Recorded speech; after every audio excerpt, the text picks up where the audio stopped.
A millionaire's son got a young cleaner pregnant. To keep his image clean, he decided to fire her from the mansion. Years later, the media was stunned by the young woman's fate. The former cleaner now showed the power of a determined woman. The sun had barely risen when Sarah Johnson crossed the imposing gates of the Blackwell mansion. Her hesitant steps on the gravel driveway echoed like drums in her ears as she nervously adjusted her newly acquired uniform. At 14 years old, she carried on her shoulders the responsibility of helping her family, and this job as a cleaning assistant represented her only hope. The mansion loomed majestically before her, its mirrored windows reflecting the morning sky. Sarah felt a chill in her stomach as she contemplated the magnitude of the building that seemed more like a palace. Her calloused hands, already marked by early work, clutched the small bag where she kept her document and the letter of recommendation from the neighbor who had arranged her employment. Mrs. Sullivan, the middle-aged housekeeper with a stern expression, received her at the staff entrance. Her scrutinizing eyes examined Sarah from head to toe, as if appraising merchandise. "You're very young," she observed with a tone of disapproval. But Mrs. Blackwell insisted on giving a chance to Mrs. Thompson's protégé. "We'll see if you're up to the task." The young girl followed the housekeeper through the gleaming corridors, absorbing every detail of the luxurious environment. The paintings on the walls seemed to observe her, and the Italian marble floor reflected her apprehensive face. The smell of cleaning products mingled with the refined perfume that seemed to emanate from the walls themselves. During the tour of the house, Mrs. Sullivan meticulously explained each function Sarah would have to perform. The list seemed endless: cleaning the guest rooms, assisting in organizing the laundry, polishing the silver objects in the dining room, among other tasks. "And remember," warned the housekeeper, "the family members are reserved and discreet. Do not speak to them unless directly questioned, especially to the young masters." It was precisely at that moment that Sarah saw him for the first time. Jason. Blackwell, the youngest son of the family, was coming down the stairs with the confidence of his 17 years. His dark hair fell carelessly over his green eyes, inherited from his Portuguese mother, and his carefree smile lit up the room. Sarah's heart involuntarily quickened. Jason passed by them as if they were invisible, but at the last instant, their eyes met. It was just a fraction of a second, but enough for the young girl to feel her cheeks burn. The days turned into weeks, and Sarah adapted to the routine of the mansion. She learned to move silently through the rooms, to anticipate the needs of the residents, to make herself useful without being noticed. But it was impossible not to notice Jason. He had a habit of studying in the library during the afternoons, and Sarah always found an excuse to clean the bookshelves during those hours. Sometimes she caught the young heir observing her through the reflection in the windows, but both pretended not to notice the growing tension between them. It was on a rainy autumn afternoon that everything changed. Sarah was organizing books on the highest shelf, precariously balanced on a ladder, when she felt his presence behind her. The shock made her lose her balance, but before she could fall, she felt Jason's strong arms supporting her. "You could have hurt yourself," he whispered, still holding her. Their faces were too close and his scent intoxicated her. "I'm sorry, sir."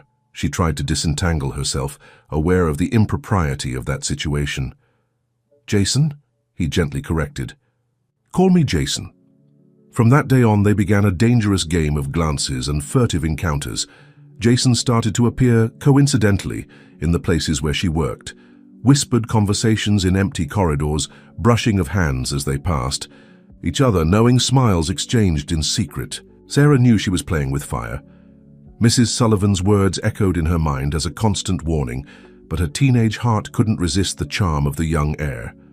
Jason, in turn, seemed increasingly enchanted by the simplicity and sweetness of the young maid.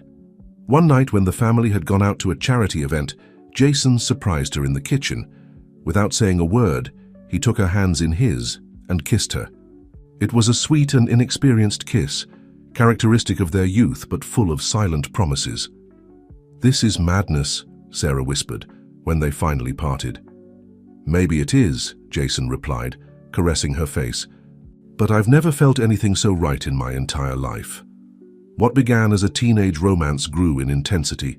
Secret meetings in the garden after hours, notes hidden between the pages of library books, promises whispered in the shadows. Jason talked about running away together, about facing his family, about a future that seemed to belong to a fairy tale. Sarah allowed herself to dream. She forgot about the social differences, the certain disapproval of his family, the risks she was taking.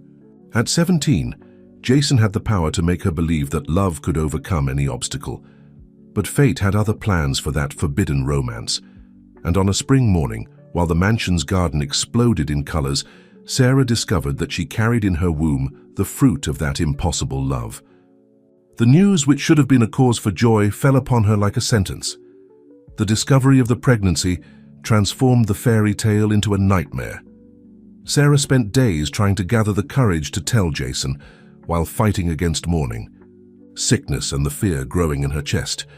Her hands trembled as she cleaned the mansion's corridors, and her heart raced every time she heard footsteps approaching. It was on a Thursday afternoon that she finally managed to give Jason a note, asking him to meet her in the garden after everyone was asleep. The young heir appeared punctually, his face illuminated by the full moon, revealing the concern over the urgent tone of the message. "Jason," she began, her voice barely above a whisper, "I'm expecting a child. Our child." The silence that followed was deafening. Jason, always so eloquent, seemed to have lost the ability to speak. His face went through a series of emotions: surprise, fear, confusion, and finally something Sarah couldn't decipher. "Are you sure?" was all he managed to say, his voice choked. "Absolutely," she replied, feeling tears starting to roll. "What are we going to do?" Jason ran his hands through his hair, a gesture she knew well, a sign of his anxiety.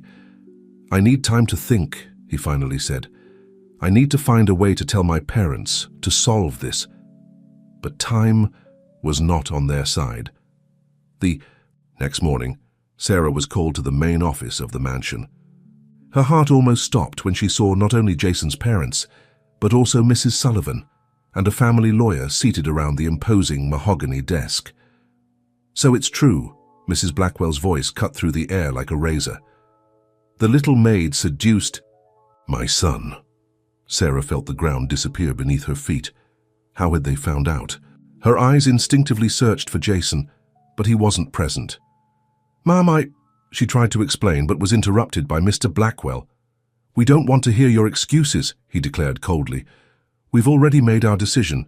You will be properly financially compensated to keep quiet about this incident, and you will never approach this family again." "But the baby?" Sarah protested, her hands instinctively protecting her still flat belly. "What baby?" Mrs. Blackwell laughed humorlessly. "You think we believe that story? It's obvious you're trying to pull a gold digger scheme." The lawyer pushed an envelope across the table. "Here's a generous amount and a bus ticket to your hometown. I suggest you accept it and leave immediately." "Can I at least talk to Jason?" she asked, her voice trembling. "Jason is on his way to Europe," Mrs. Blackwell informed with a cruel smile. "An emergency exchange program. He doesn't want to see you." The words hit Sarah like a slap.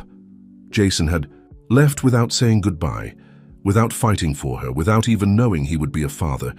Or maybe he knew and had chosen to run away from the responsibility. Mrs. Sullivan escorted her to her room in the back of the house, watching as she gathered her few belongings. "I warned you about the young masters," said the housekeeper, her voice surprisingly soft. But the young heart rarely listens to advice. With a small suitcase and the envelope containing money she didn't want but knew she would need, Sarah left the Blackwell mansion. The afternoon sun cast long shadows over the garden where, not long ago, she and Jason had exchanged vows of eternal love. Walking aimlessly through the city streets, Sarah felt completely lost. She couldn't go home. Her parents would never understand or accept her situation.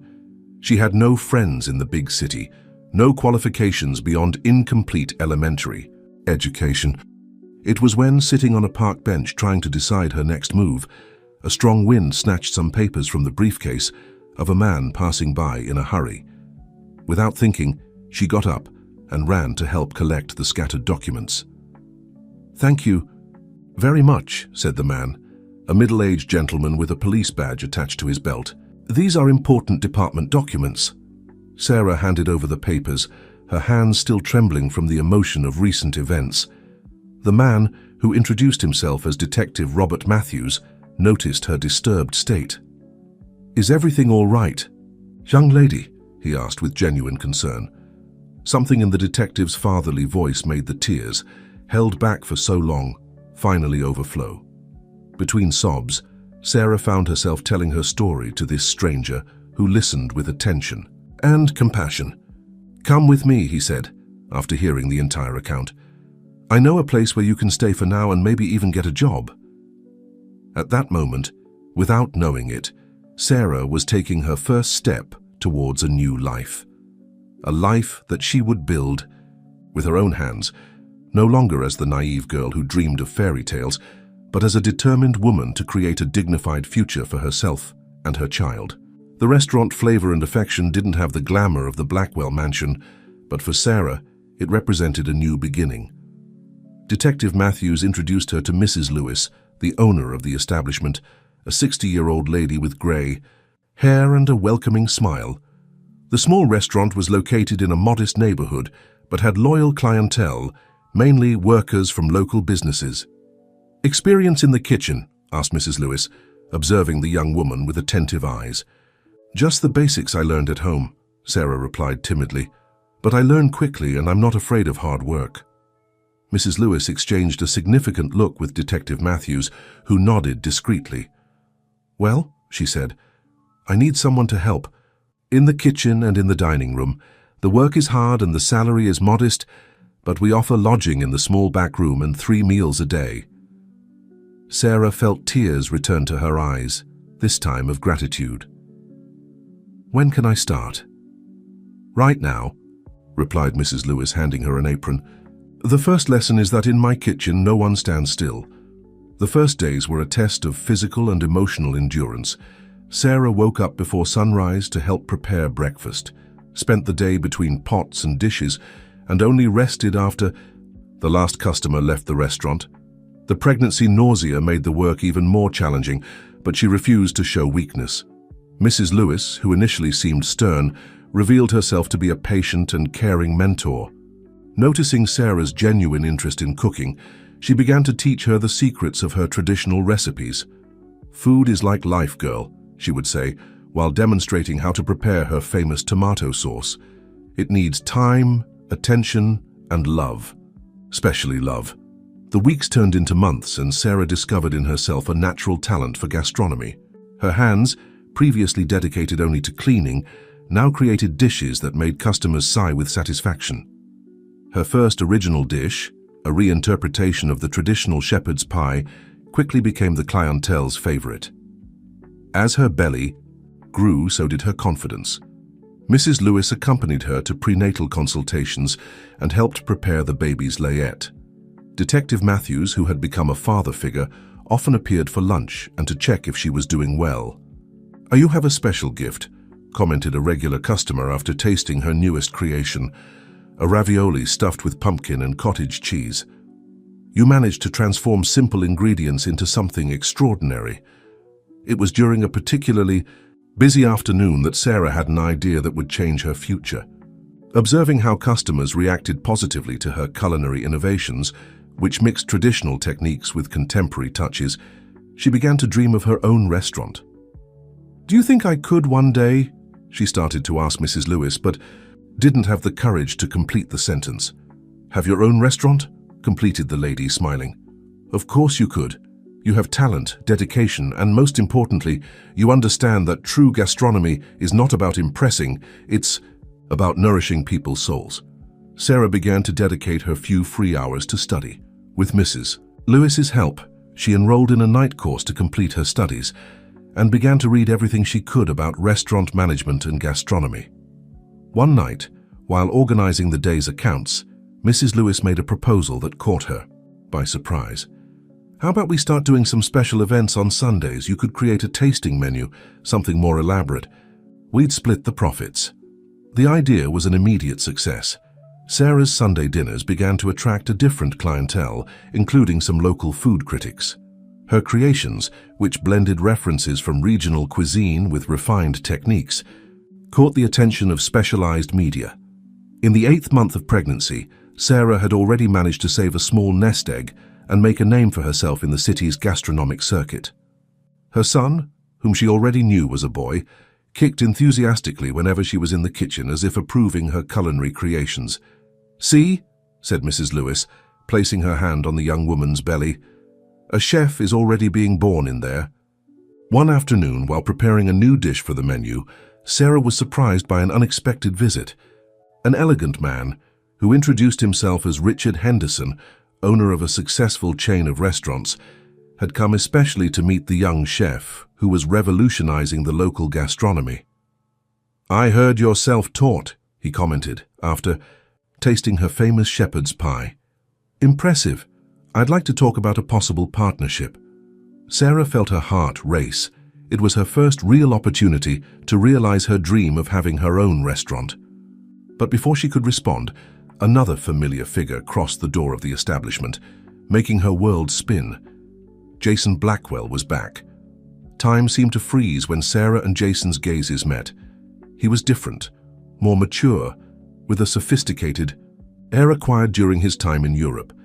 His green eyes, however, still had the same power to make her tremble inside. "Sarah," he whispered, his voice choked with emotion.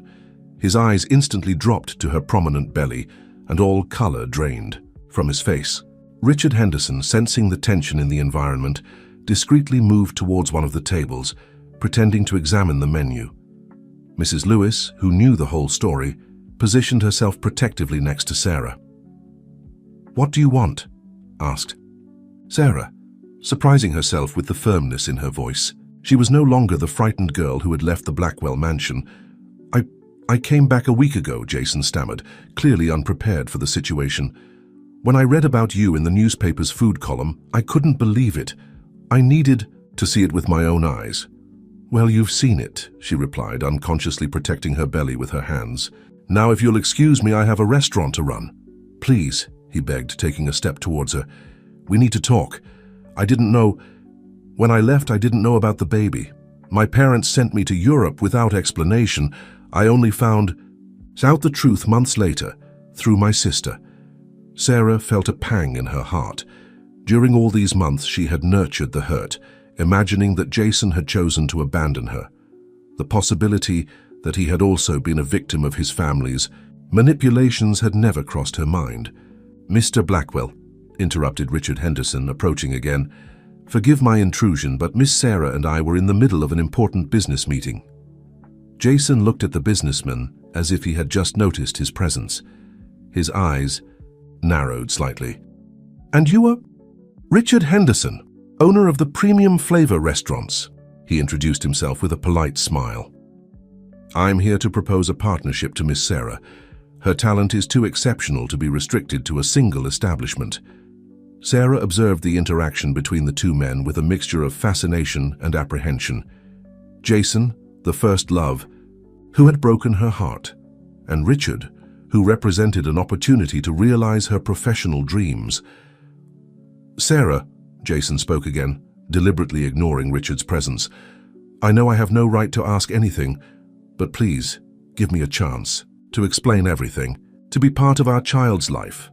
The mention of the baby caused the small being in her belly to move, as if recognizing its father's voice.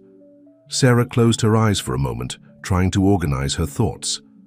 "Tomorrow," she finally replied. "We can talk tomorrow after lunch hours. Now, as Mr. Henderson mentioned, I'm in an important meeting." Jason nodded, resigned. Before leaving, he took a card from his pocket and left it on the counter. "My personal number, not my parents', not the company's, mine." After he left, Sarah needed to lean on the counter to avoid falling.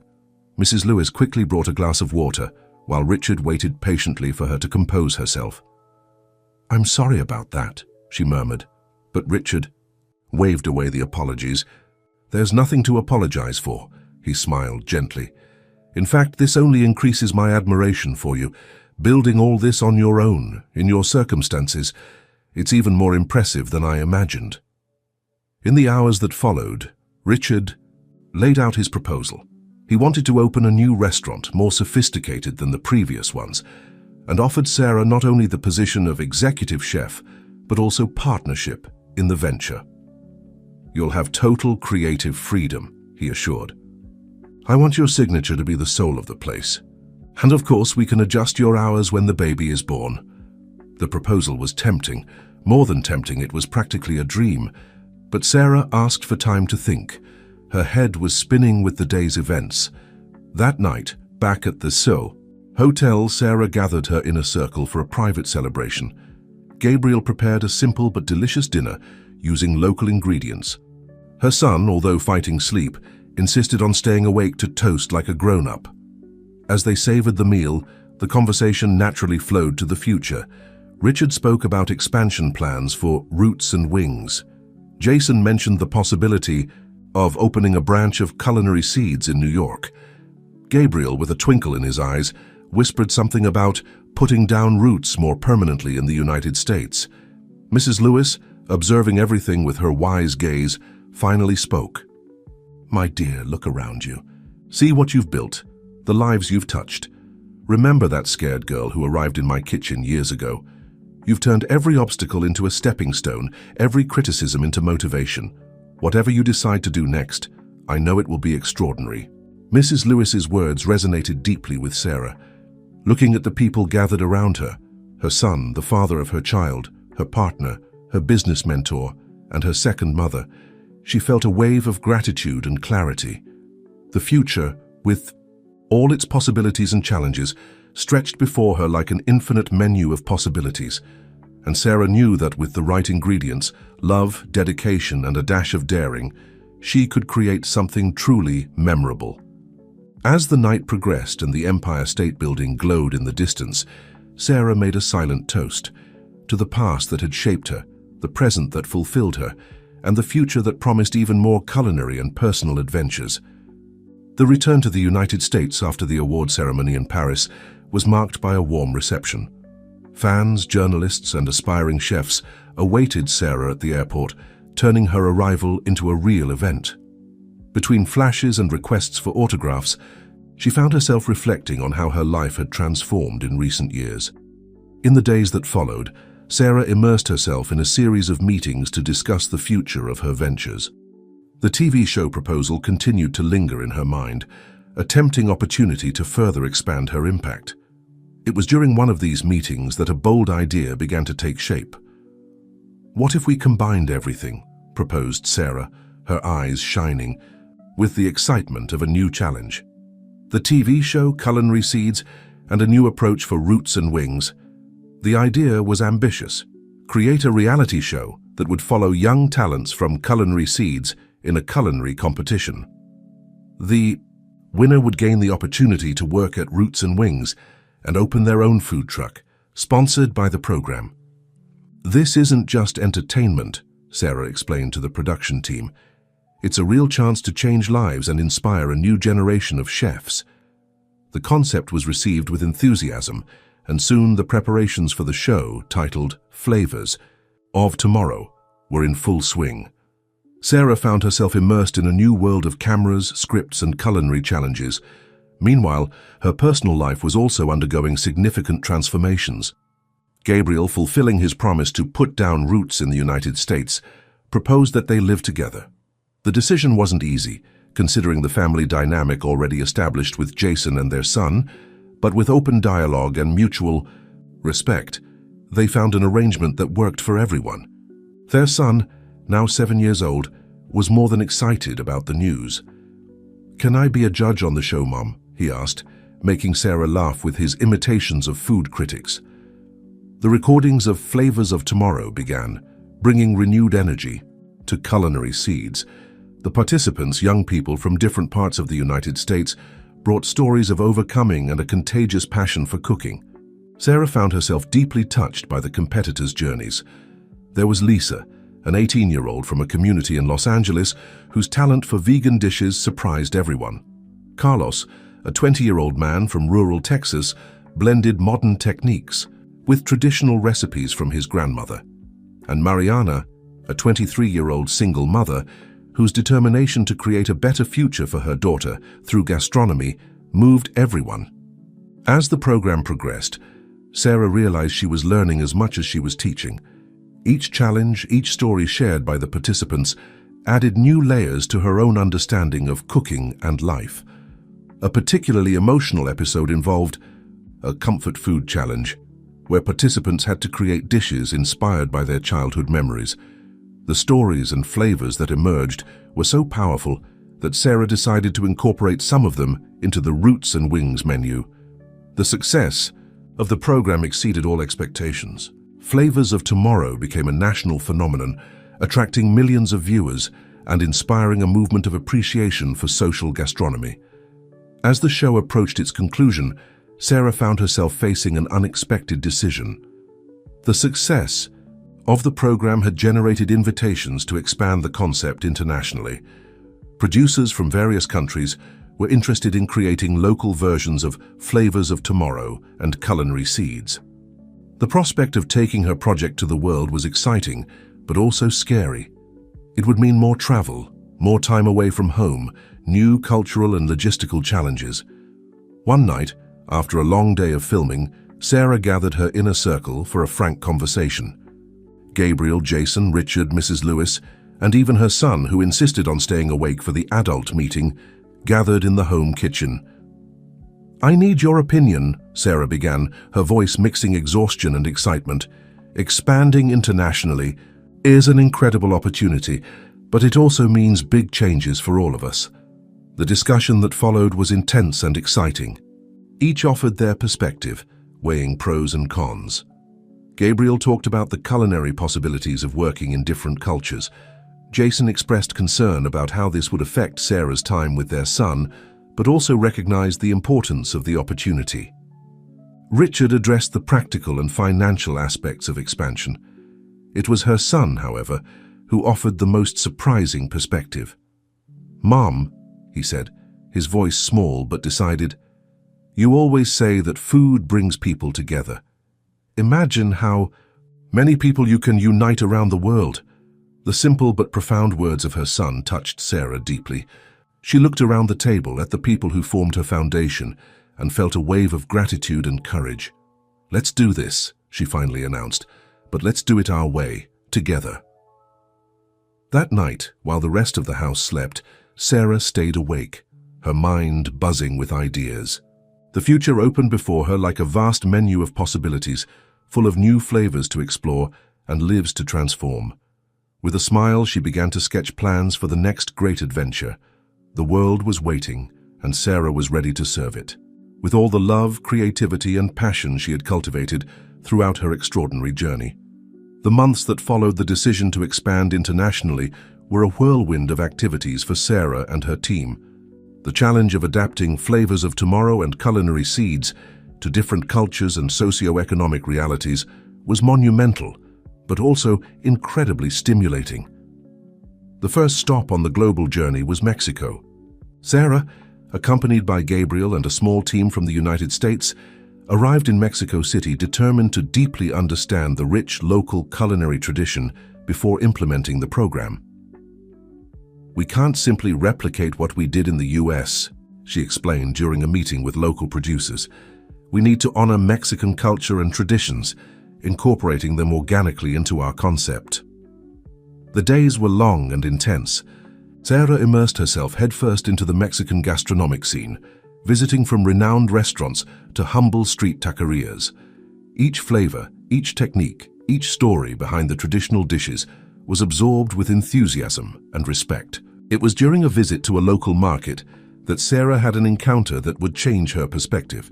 Doña Esperanza, a 70-year-old lady who sold traditional sauces and seasonings, shared with her recipes that had been passed down for generations in her family.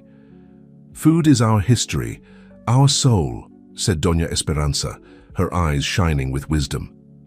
"When we cook, we're not just feeding bodies, we're keeping our culture alive." Inspired by this encounter, Sarah decided to incorporate a new element into the Mexican Flavors of Tomorrow local mentors. Experienced chefs and traditional cooks would be invited to share their knowledge with the young participants, creating a bridge between the past and future of Mexican gastronomy. The launch of the program in Mexico was a resounding success. The fusion between the innovative techniques taught by Sarah and the deep respect for local culinary tradition won over the public and critics. The Mexican culinary seeds, installed in a low-income neighborhood of Mexico City, quickly became a beacon of hope and opportunity for young aspiring chefs. Meanwhile, in the United States, Jason and Richard kept operations running smoothly.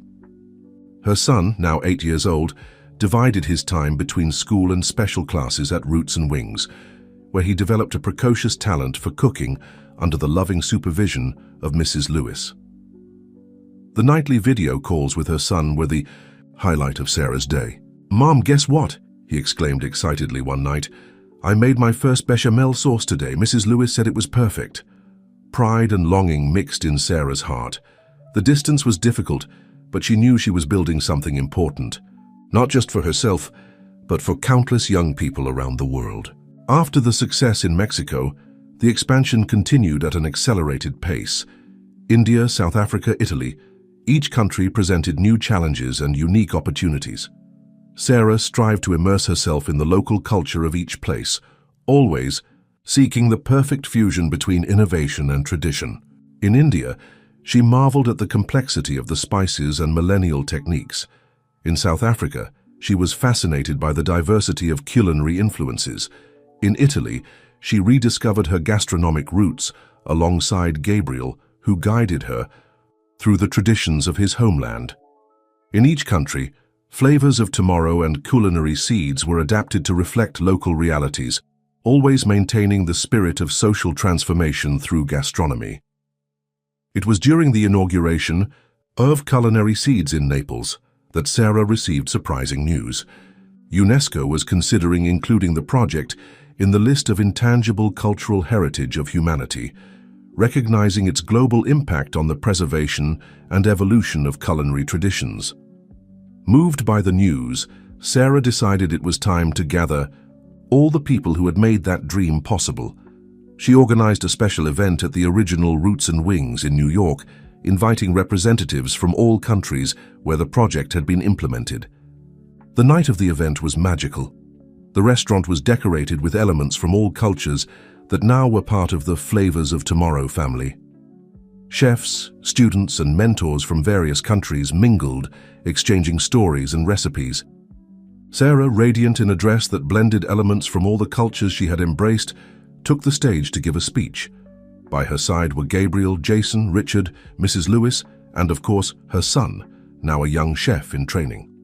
"When I started this journey," she began, her voice choked with emotion, "I could never have imagined where it would take me. Each one of you, each country, each tradition I've known, has added a new ingredient to the recipe of my life." She paused, looking lovingly at her son. "My boy taught me that love is the most important seasoning in any dish, and it's with love that we'll continue to spread this message around the world, that food has the power to unite, to heal, to transform." As the audience applauded emotionally, Sarah felt a deep sense of accomplishment. Her journey, which had begun in such difficult circumstances, had transformed into something greater than she could ever have dreamed. The future still held many challenges and adventures, but Sarah knew that, with her family, both blood and chosen, by her side, she was ready to face anything. The world was her kitchen, and she could hardly wait to see what new flavors destiny had in store for her. 5 years passed since the global expansion of Flavors of Tomorrow and Culinary Seeds. Sarah, now 36, had become an iconic figure in the world of gastronomy and social entrepreneurship. Her impact went far beyond cooking. She was seen as a visionary who used food as a tool for social and cultural transformation. UNESCO's recognition as intangible cultural heritage of humanity had opened even more doors. Governments and international organizations sought Sarah's expertise to implement development programs based on gastronomy. She traveled constantly, dividing her time between inspiring lectures, consultancies, and of course, kitchens around the world. Her son, now 13 years old, was becoming a talented young chef in his own right. He often accompanied his mother on Her travels, absorbing culinary knowledge from different cultures and developing a sophisticated palate and a deep understanding of the unifying power of food. On a sunny morning in New York, Sarah received a phone call that caught her by surprise. It was an invitation to be the main speaker at the United Nations General Assembly at a special event on food security and sustainable development. "They want me to talk about how gastronomy can be a catalyst for social and economic changes," she explained to Gabriel, who watched her with a mixture of pride and admiration. The preparation for the UN speech became a family project. Jason contributed data on the economic impact of culinary seeds in the countries where it had been implemented. Richard provided insights on how the model could be scaled globally. Mrs. Lewis, with her practical wisdom, reminded Sarah not to forget the seasoning of humility in her speech. Her son, determined to contribute, suggested a bold idea. "Mom, what if you not only talked about food, but used it to demonstrate your point?" His suggestion triggered an ambitious plan. Sarah decided that, in addition to her speech, she would offer a unique banquet for the UN delegates. Each dish would be a fusion of ingredients and techniques from different countries, where flavors of tomorrow had made an impact, symbolizing how food could unite cultures and promote mutual understanding. In the weeks leading up to the event, the kitchen of Roots and Wings transformed into a global culinary laboratory. Chefs from various countries who had participated in Sarah's programs came to New York to collaborate on the menu. The air was filled with exotic aromas and the sound of different languages, all united by the universal language of cooking. Finally, the big day arrived. The UN General Assembly Hall was packed. Diplomats, world leaders, and representatives of international organizations anxiously awaited Sarah's speech. Dressed in an outfit that incorporated traditional elements from various countries, Sarah took the podium. Her gaze swept across the room, briefly resting on her family in the front row. Gabriel, Jason, her son Richard, and Mrs. Lewis, all beaming with pride. "Distinguished delegates, world leaders," she began, her voice firm and passionate. "I stand before you today not just as a chef, but as someone who has witnessed the transformative power of food. Gastronomy is not just about feeding bodies, it's about nourishing dreams, cultivating communities, and sowing change." She shared moving stories of young people whose lives had been transformed by culinary seeds. From a girl from a favela in Rio who was now an executive chef in a starred restaurant, to a boy from a village in India who had revolutionized local agriculture with sustainable culinary techniques. "Each dish we prepare," Sarah continued, "is an opportunity to honor the past, celebrate the present, and shape the future. Food has the power to break down barriers, to build bridges between cultures, to nourish not just our bodies, but our souls." At the end of her speech, Sarah made a surprising invitation. "Now I'd like to invite you to a very special banquet, a banquet that will not only feed us, but remind us of our shared humanity and our collective potential to create a more just and sustainable world." The banquet that followed was an unprecedented sensory and emotional experience. Each dish told a story of transformation. Each flavor was a testimony to the unifying power of food. Delegates from historically conflicting countries found themselves sharing meals and stories, finding common ground through gastronomy. As she observed the scene, Sarah felt a deep sense of accomplishment. Her journey, which had begun in such humble circumstances, had transformed into a global movement of positive change. That night, back at the hotel, Sarah gathered her family for an intimate celebration. As they savored a simple meal prepared by her son, she looked at each beloved face around her. "You are the true ingredients of my happiness," she said, raising her glass. "Each of you has added a unique flavor to the recipe of my life." Gabriel hugged her lovingly. Jason smiled with paternal pride. Richard raised his glass in a silent toast. Mrs. Lewis wiped away a tear of happiness, and her son, with eyes shining with admiration, said, "One day, Mum, I'll continue your legacy." Sarah smiled, her heart overflowing with gratitude and love.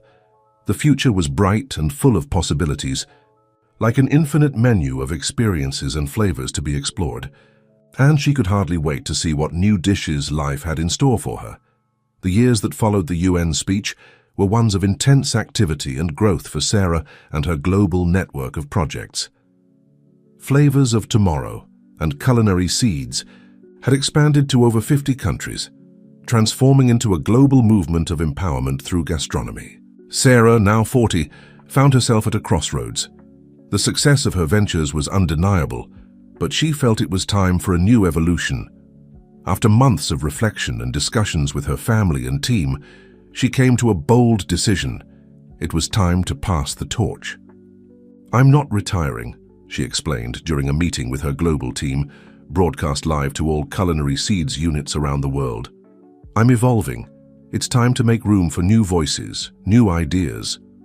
The plan was ambitious.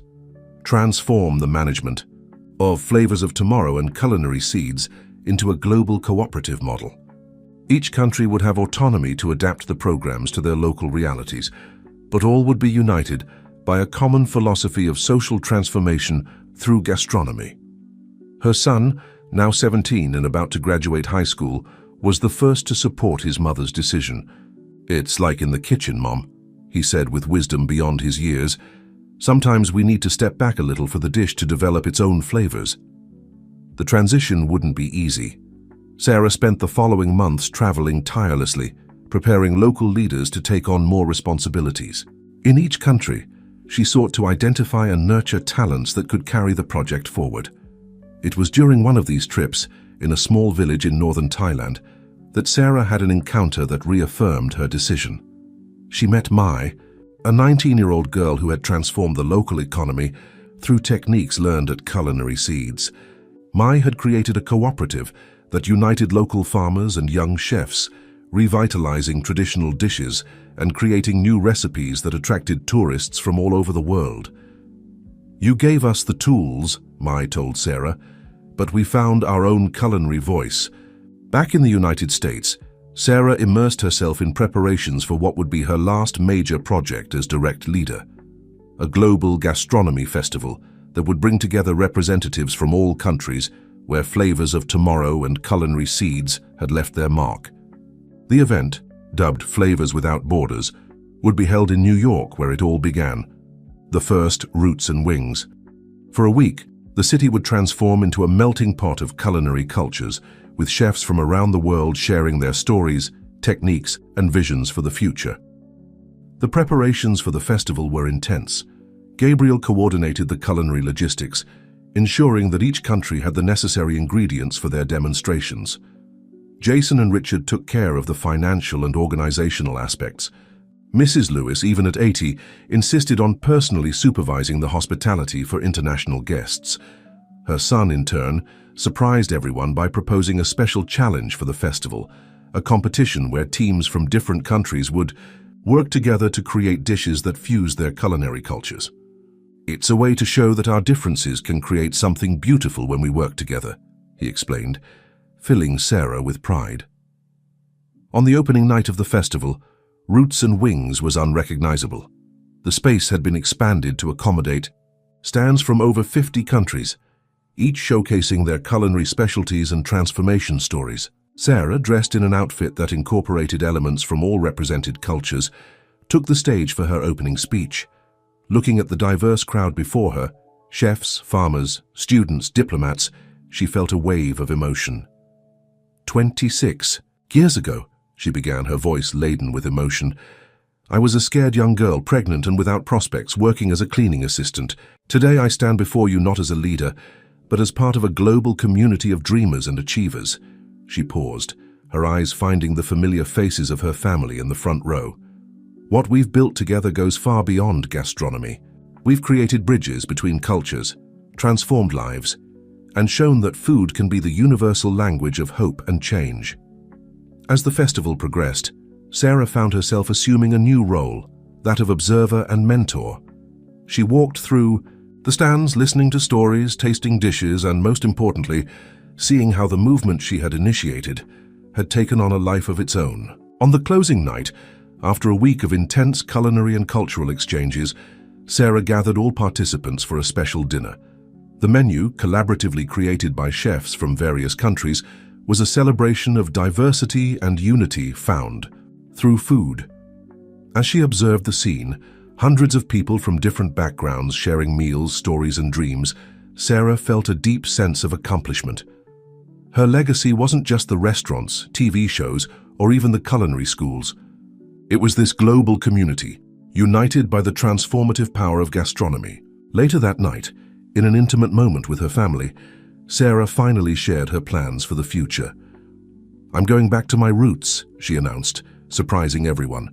"I want to open a small cooking school right here in New York, not to train famous chefs, but to teach ordinary people to rediscover the joy of cooking, of sharing meals, of using food as a form of connection." As her family absorbed the news, her son approached, his eyes shining with determination. "And I," he said, "want to continue expanding what you started, Mum. I want to take culinary seeds to places we haven't reached yet." Sarah hugged her son, feeling a mixture of pride and nostalgia. The cycle was completing itself, and a new generation was ready to take over and expand her legacy. That night, as the city slept and the last echoes of the festival faded away, Sarah reflected on her journey. From a hopeless young girl to a global force for change, each stage of her life had been an essential ingredient in the recipe of her destiny. 5 years passed since Flavors Without Borders. The morning sun filtered through the windows of Sarah's small culinary school, illuminating a scene of serene activity and purpose. Sarah, now 45, moved between the counters, guiding a diverse group of students. There were housewives seeking reconnection with their culinary roots, stressed executives discovering the therapy of cooking, and curious young people exploring new gastronomic horizons. "Remember," she would say, her face marked by lines of expression that spoke of years of smiles and overcome challenges, "every dish you prepare is a story, its memory, its culture, its love materialized." The school, affectionately named Kitchen of the Heart, had become a refuge in bustling downtown New York. Here Sarah rediscovered the joy of small daily victories, the gleam in a student's eyes upon mastering a technique, the emotion of someone recreating a childhood dish. While guiding a student in the art of making homemade pasta, Sarah was interrupted by the sound of her cell phone. It was a video call from her son, now 22 years old. "Mom!" he exclaimed, his radiant face filling the screen. Behind him, Sarah could see the majestic mountains of Nepal. "You won't believe what happened here." Her son had taken the lead in the global expansion of Culinary Seeds, taking the project to some of the most remote and challenging regions of the world. His passion and dedication reminded Sarah of herself in her early career years. "We managed to establish a partnership with a local farmers cooperative," her son continued, excited. "We're creating a program that combines traditional agricultural techniques with culinary innovations. It's amazing to see how gastronomy can impact an entire production chain." Sarah listened with pride as her son detailed the plans for the new project. He had inherited not only her culinary talent, but also her vision of using gastronomy as a tool for social transformation. After ending the call, Sarah returned to her class with a renewed smile. She looked around the room at the concentrated faces of her students and felt a wave of gratitude. That night, as was tradition, Sarah organized a family dinner. Gabriel, Jason, Richard, and Mrs. Lewis, now a respectable 85 years old but still agile in the kitchen, gathered around the table. As they savored the dishes, a fusion of traditional recipes Sarah had learned over the years with modern touches inspired by her son's global adventures, the conversation flowed animatedly. Richard shared the latest news about the Roots and Wings network, which continued to thrive under new leadership. Jason talked about the success of the scholarship program he had created for young culinary talents. Gabriel, who now divided his time between gastronomic consulting and Italian cooking classes for children, told funny stories of his little apprentices. Mrs. Lewis, observing the scene with bright eyes, raised her glass in a toast. "To Sarah," she said, her voice choked with emotion, "who taught us that the true recipe of life is made of love, courage, and the willingness to always share the best we have." Sarah, moved, looked at the beloved faces around her. Each of them represented a crucial chapter in her journey, an essential ingredient in the recipe of her life. At that moment, Surrounded by the aroma of good food and the warmth of family love, Sarah felt a deep sense of fullness. Her life had been an extraordinary journey, from a hopeless young girl to a global icon, and now back to her roots, finding joy in simple things. She thought of all the lives she had touched over the years, the students from Culinary Seeds, the chefs who had grown under her mentorship, the countless viewers who had been inspired by her stories. Each of them was part of her legacy, an extension of the love and passion she had dedicated to gastronomy. As the night progressed and conversations became softer, Sarah allowed herself a moment of silent reflection.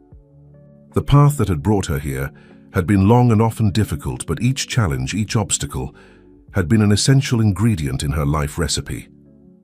The future, she knew, still held many surprises. New flavors to explore, new stories to tell, new lives to touch. But now, with the wisdom of years and the unwavering love of her family, Sarah was ready to savor every moment, every experience, with gratitude and joy.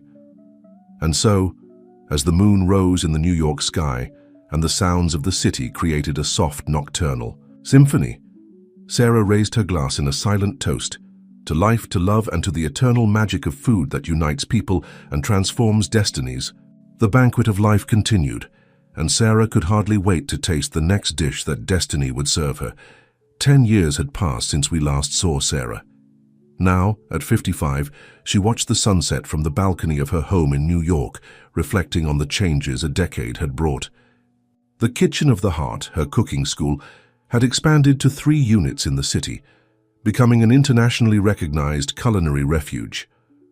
People from all over the world came not just to learn techniques, but to experience the philosophy of life that Sarah had cultivated over the years. Her son, now 32, had become a force of nature in the world of social gastronomy. Culinary Seeds, under his leadership, was present in more than 100 countries, adapting to local needs and cultures, but always maintaining its essence of transformation through food. That afternoon, Sarah was anxiously awaiting a special visit.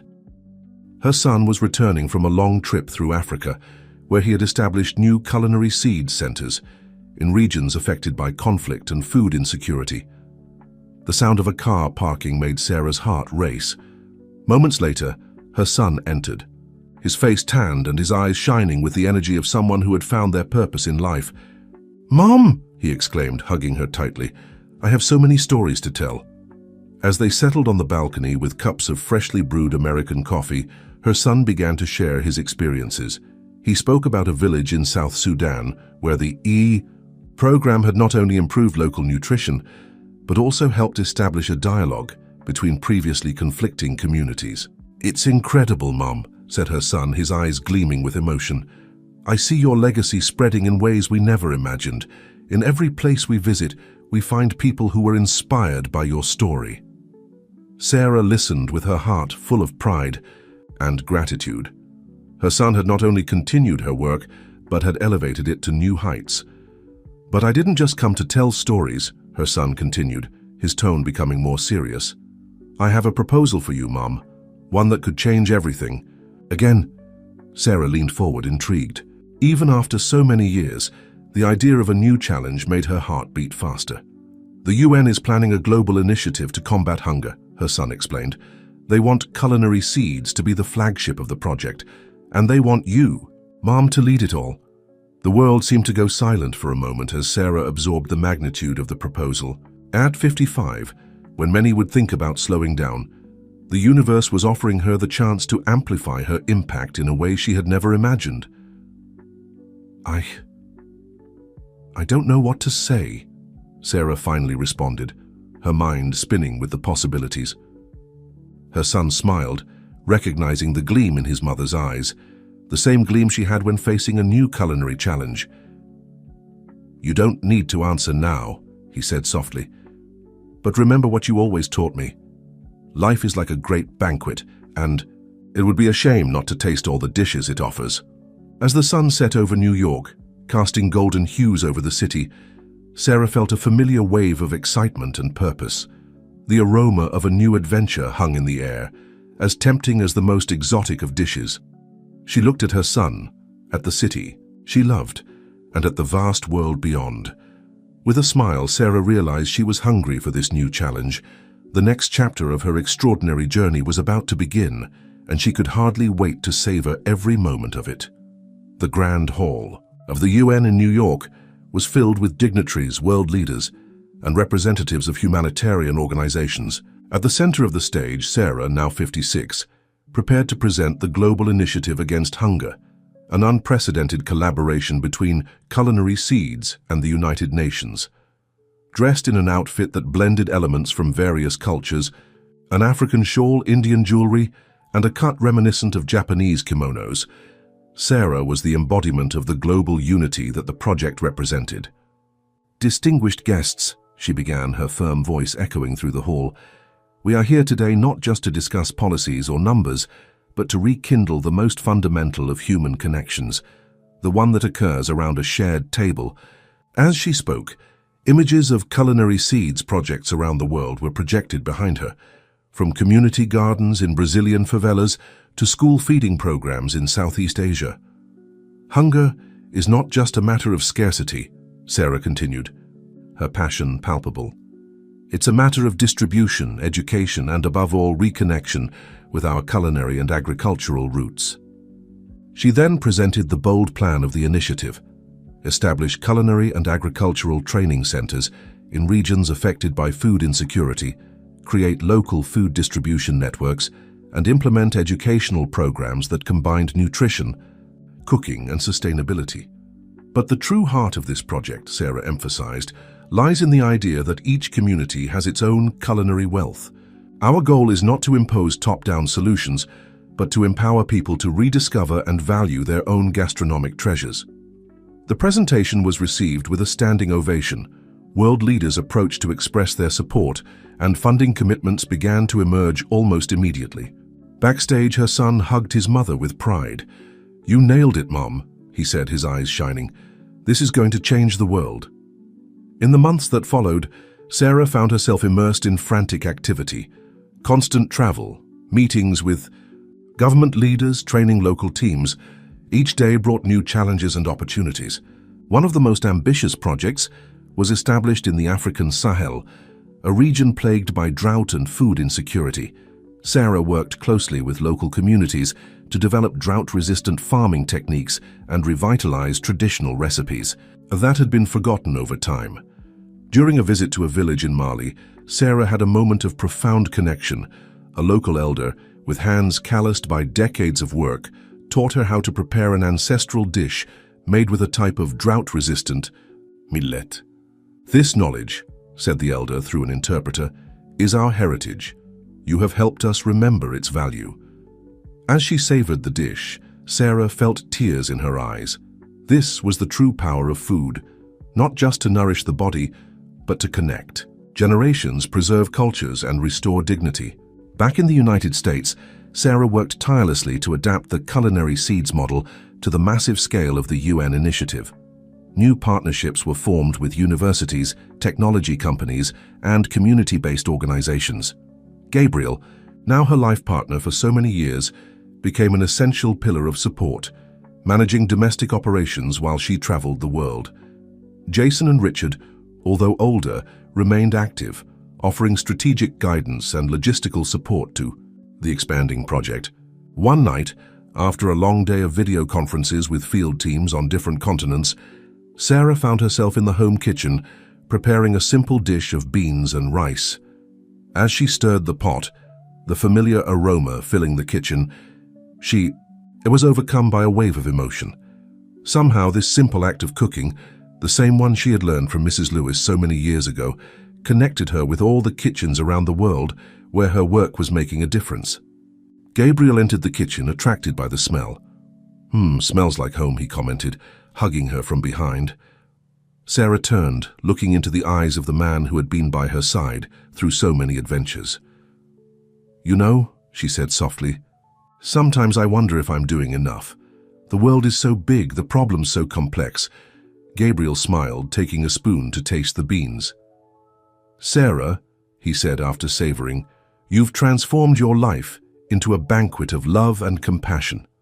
Every meal you inspire, every life you touch is a victory. And these beans, they're perfect. Sarah laughed, feeling the weight of the world dissipate a little. She knew the challenges ahead were immense, but she also knew that, dish by dish, person by person, she was helping to create a more nourishing and connected world.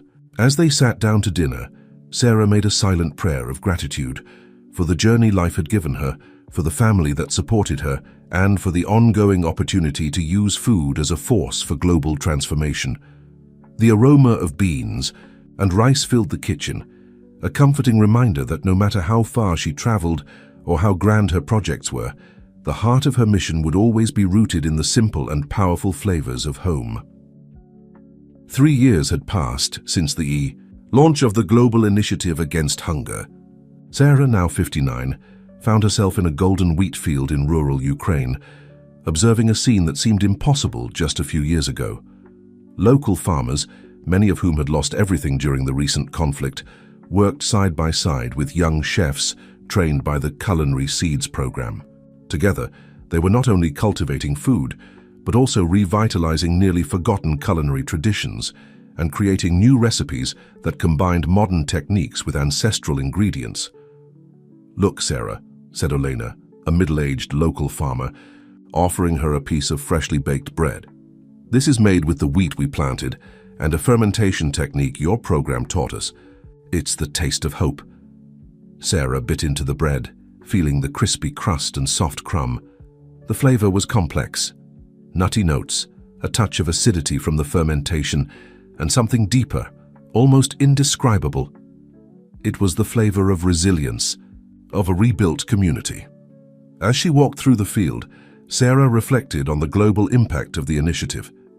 In just 3 years, the program had established a presence in more than 70 countries, adapting to local needs and cultures, but always maintaining its core, using food as a tool for social and economic transformation. In Southeast Asia, abandoned rice fields had been revitalized with sustainable agricultural techniques. In Latin America, small producer cooperatives were revolutionizing local supply chains. In sub-Saharan Africa, school feeding programs were not only combating malnutrition, but also preserving threatened culinary traditions. The success of the program had surpassed even the UN's most optimistic expectations. Preliminary studies indicated a significant reduction in hunger and malnutrition rates in the served regions, as well as a positive impact on the local economy and social cohesion. But for Sarah, the numbers were only part of the story. What really moved her were the individual stories, the gleam in a child's eyes tasting a nutritious meal for the first time, the pride of a farmer seeing their harvest thrive, the joy of a community gathered around a shared meal. Back in her hotel room that night, Sarah had a video call with her son, who was coordinating operations in South America. "Mom, you won't believe it," he exclaimed, barely able to contain his excitement. "We just received the results of the impact study in Brazil. The program has not only reduced hunger, but it's also having a cascade effect on education and public health." Sarah smiled, feeling a wave of pride and gratitude. "It's amazing, my son. Sometimes I still wonder how we got here." Her son laughed. "Well, it all started with a determined young woman set on proving her worth in a kitchen many years ago, didn't it?" Her son's words made her reflect on her journey. From cleaning assistant to leader of a global initiative, each stage, each challenge, each victory had been an essential ingredient in the recipe of her life. That night, before going to sleep, Sarah took out her diary, a habit she had maintained for decades. As she wrote about the day's events, an idea began to form in her mind. It was time to share her story more broadly, not out of vanity, but as a way to inspire others to see the transformative power of food and community. She began to outline a book, not just a cookbook or an autobiography, but a blend of both. A work that would intertwine her personal journey with the stories of the communities she had touched around the world, punctuated with recipes that symbolized each stage of this extraordinary journey. As the ideas flowed, Sarah felt a renewed sense of purpose. At 59, far from thinking about retiring, she was embarking on a new creative adventure. The book would be more than just an account of her life. It would be a testament to the universal power of food to nourish not just bodies, but souls. to build bridges between cultures, to heal old wounds and sow hope for the future. With a smile, she titled the first chapter, From Kitchen to World, a recipe for transformation.